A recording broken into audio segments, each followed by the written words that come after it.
자, 여러분 안녕하십니까? 자, 맨큐의 경제학 챕터 35장 인플레이션과 실업의 단기 상충 관계, 이게 어디에 반영되죠? 그쵸, 단기니까 단기 필립스 커브에 반영되는데 2번 문제 같이 한번 풀어보도록 하겠습니다. 자, 다음에 각 사건들이 단기와 장기의 필립스 곡선에 미치는 영향을 보이고 경제적인 논거를 밝혀보세요. 여러분, 우선 이 필립스 커브는요, 사실은 AS 곡선하고 관련이 있습니다. 유사해요. 곡선과 유사한 형태를 보입니다. 우리가 이제 실업률과 GDP와의 관계를 생각하면 그걸 이제 오쿤의 법칙이라고 하는데, 그걸 통해 가지고 AS 곡선과 필립스 커브는 닮았다라는 것을 알게 됩니다. 그래서 AS 곡선이 우상향 하잖아. 그럼 필립스 커브는 우하향 하고요. 여기다 살짝 내용을 한번 볼까요? 그래서 두 개 이렇게 나타냅니다. 이렇게 나타내서 AS 곡선이 수직이면 필립스 커브도 수직이고, AS가 우상향하면 필립스 커브는 우하향하고, 이렇게 보시면 되겠습니다. 자, 그래서 여기가 AS 커브다라고 하면 국민소득과 물가, 이것도 이제 동태적으로 물가 상승률을 할 수는 있는데 P라고 쓸게요. 그리고 물가와 관련된 물가 상승률과 실업률을 이렇게 나타냅니다. 자, 이렇게 되어 있고요. 그 다음에 여기에 나와 있는 장기의 롱런 AS 곡선, 이게 수직이잖아. 그러면 장기의 롱런 필립스 커브 수직, 이게 닮았습니다. 그러니까 우리가 여기에 보시면 변수를 봤을 때 P가 요거랑 관련이 있고요. 이해 가시죠? 그리고 얘가 Y가 이렇게 실업률과 관련이 있고요. 얘가 무슨 관련이다? 두 개가 오쿤의 법칙해서 경제가 침체되면 어떻게 됩니까? 침체되면 Y가 줄어드는데 실업률은 증가하니까 부호가 반대로 작동되는 거지, 사실 뉘앙스 의미는 똑같습니다. 자, 그리고요, 요게 단기의 AS 곡선을 나타내는 것이고 단기의 short run 필립스 커브 나타낸다. 이렇게 정리를 하시면 되겠습니다. 오케이? 자, 그러면 여기 나와 있는 거 한 번씩 보도록 할게요. A번은 여러분, 자연 실업률이 상승했다라고 하면 이거 의미가 뭐야? 자연 실업률이 상승했다라고 하면 이게 완전 고용 국민소득 수준이 여기잖아. 완전 고용 국민소득이고 자연 실업률, 이게 같이 관련이 있는데 얘는 완전 고용 국민소득이 이렇게 증가한 거야. 그러니까 즉 다시 말씀드리면 자연 실업률이 이때는 상승했다라고 하면 완전 고용 산출량 수준은 줄어든다 이렇게 해야겠죠. 반대가 되니까 이렇게 생산 능력이 위축되는 것을 알 수가 있습니다. 이해되세요? 자, 그러면 여기다 조금 더 들어갈게. 얘가 이렇게 됐다라고 하면은 여기는 장기 AS 곡선이 롱런 AS 곡선이 우측으로 이동을 하게 되는 것이고요. 마찬가지야. 여기 자연 실업률이 이렇게 증가했다라고 하면 장기의 필립스 커브가 여기 보시면 죄송해요. 우측이 아니라 좌측이죠. 먼저 필립스 커브를 앞당겨서 그래서 좌측으로 이동을 하게 되고, 우리의 관심사는 필립스 커브에 나타낼 거야. 장기의 필립스 커브는 우측으로 이동을 하게 된다는 거 알 수가 있습니다. 이해 가시겠습니까? 자, 그러면 그래프를 이렇게 그릴 수 있어. 여기다 그냥 그려 볼게요. 여기 나와 있는 것처럼 얘가 바로 이렇게 우측으로 이렇게 이동을 하게 됩니다. 장기 필립스 커브가 우측으로 이렇게 이동을 하게 되면, 따라오셨죠? 그거 어떻게 돼? 자연 실업률 하에서 이렇게 가게 되니까, 만약에 여기 한번 볼게요.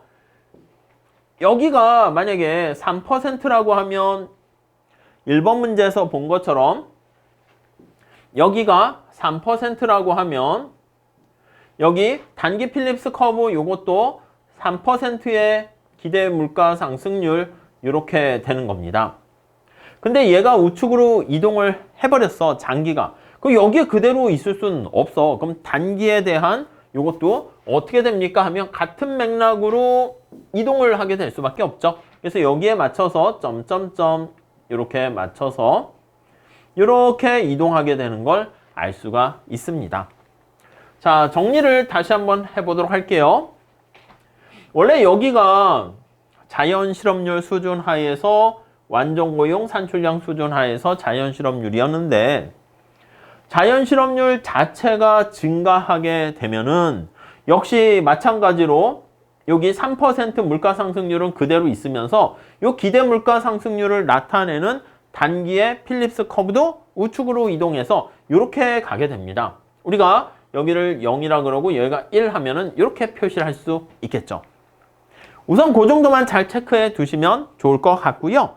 자, 그러니까 단기 필립스 커브도 같이 우측 이동하는 거 알 수가 있습니다.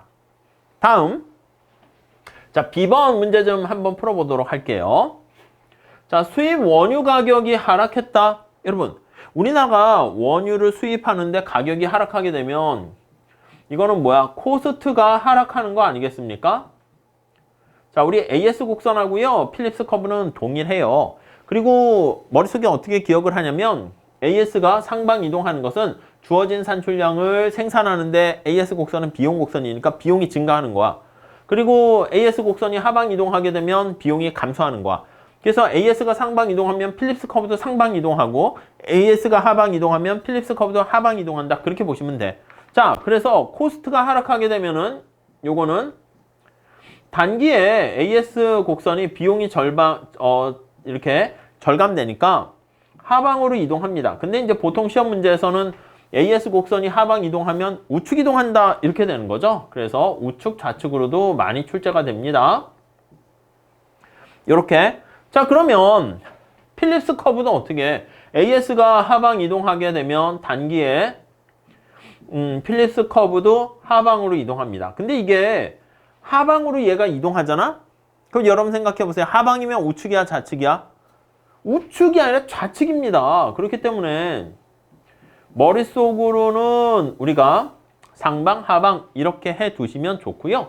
근데 이제 보통 지금 말씀드린 것처럼 시험 문제에서는 필립스 커브가 이렇게 있는데 여기가 파이고 실업률, 단기에 필립스 커브 이렇게 있는데 얘가 하방 이동한다라고 하면은 지금 말씀드린 것처럼 이렇게 이동을 하는 거 아니겠습니까? 그럼 얘가 하방 이동한다 그러면 좌측 이동하는 거니까 좌측 이렇게 알아두시면 또 좋을 것 같습니다.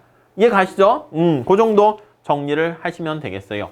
장기 필립스 커브는 어떻게 되는데요? 장기 필립스 커브는 얘는 그냥 이렇게 주어져 있는 거야. 롱런 측면에서의 필립스 커브는 자연 실업률 수준에 있고요. 여기서부터 이렇게 하방 이동하게 되면서 처음에는 이렇게 갈 수 있겠지. 그러다가 이제 이렇게 가게 되는 거 알 수가 있게 됩니다. 오케이? 네, 그 정도 정리하시면 되겠어요. 자, 그 다음에 정부 지출이 증가했다라고 하면은요, 여러분, 정부 지출이 증가하면 이거는 AS에는 영향이 없어요. 총수요, 총공급 관련해가지고 이거는 수요의 구성 요소가 되죠. 영향이 없고 AD가 우측으로 이동합니다. 여러분, AD가 우측으로 이동하게 되면 이 AS, AD 곡선 생각해 보세요. 여기가 AD 곡선이야. AD가 우측 이동하면 이렇게 됩니다. 따라오셨죠? 경기는 부양이 돼. 그래서 여기서 알파에서 베타로 간다 할게. 그러면 물가는 살짝 올라가면서 단기 AS 곡선이 그대로 가만히 있는 상태에서는 국민소득이 증가합니다. 우측 이동하게 돼서 결국 경기 부양 효과가 있어서 국민소득이 일시적으로 올라가요. 근데 우리 얘기했었어. 나중에 장기에는 어떻게 됩니까? 장기에는 이렇게 다시 감마로 가게 되는 거. 기대물가가 상승해서 알고 있죠? 자, 그러니까 이거는 어떻게 됩니까? 라고 하면요. AD가 우측 이동하기 때문에 단기에 AS 곡선은 고정이 되고 사람들의 예상이 변하지 않는 한 우리 물가에 대한 예상이 불변인 한 단기에 AS 고정이 되고 곡선 상에서 이동한다라는 것을 알 수가 있습니다. 곡선 상에서 이동을 하게 돼요. 그럼 AS 곡선 상에서 저기서 알파에서 베타로 가는 거야. 여러분 이거를 필립스 커브에 얘기한다 그러면 단기 필립스 커브는 가만히 고정돼 있는 거야. 실업률, 물가 상승률 있는데 장기에 필립스 커브가 이렇게 있고요. 단기에 필립스 커브가 이렇게 있는 상태에서 자 여기 보시면 경기를 부양시키잖아. 오케이? 그럼 어떻게 돼? 실업률이 줄어들지. 국민소득이 증가하잖아. 그러니까 실업률은 감소합니다. 그래서 실업률이 감소하게 되는 그러한 경기 부양 효과가 발생하고요. 자, 그러면 이거는 곡선상의 이동이니까 여기에 있다가 알파에 있다가 베타점으로 이동합니다. AS 곡선하고 항상 같이 연결해서 보시면 좋겠습니다. 이해 가시죠? 자, 그래서 정부 지출의 증가는 이렇게 갔다가 나중에 기대 물가가 상승하면 어떻게 돼? 요거는 그냥 나중이야. 나중에는 얘가 여기에 맞춰서 이렇게 다시 이동하게 되니까 여기에 맞춰서 이렇게 다시 감마로 저기에 보시면 가게 되는 거 알 수가 있게 됩니다. 오케이, 그 정도 봐주시고 다음 여러분 예상 인플레이션율이 하락했다라고 하면은 여러분 앞에 본 것처럼 예상 인플레이션율이 5%일 때랑 3%일 때랑 1번 문제에서는 두 개 그렸잖아. 예상 인플레이션율이 하락하게 되면요. 그러면 필립스 커브, 특히 장기와 상관없이 단기의 필립스 커브가 하방으로 이동하게 되는 것이죠. 그래서 단기의 필립스 커브가 얘는 예상 물가 상승률 여기에 고정된 상태에서 얘기하는 건데 얘가 하방으로 이동한다. 이렇게 보시면 되겠습니다. 요거랑 비슷하게 그리시면 되겠죠. 네, 그래서 하방 이동하는 그림. 장기 필립스 커브는 고정되어 있는 상태에서 단기 필립스 커브가 하방 이동하는 걸로 그려주시면 되겠습니다. 자, 그래서 지금 2번 문제에서는 각각의 사건 하에서 단기와 장기의 필립스 커브가 어떻게 반영돼서 움직이거나 곡선상에서 이동하는가 다양한 얘가 나와 있으니까 좀 잘 정리해 주시면 좋을 것 같습니다. 오케이? 자, 이렇게 정리하시고 다음 시간에 3번 같이 풀어보도록 하겠습니다. 감사합니다.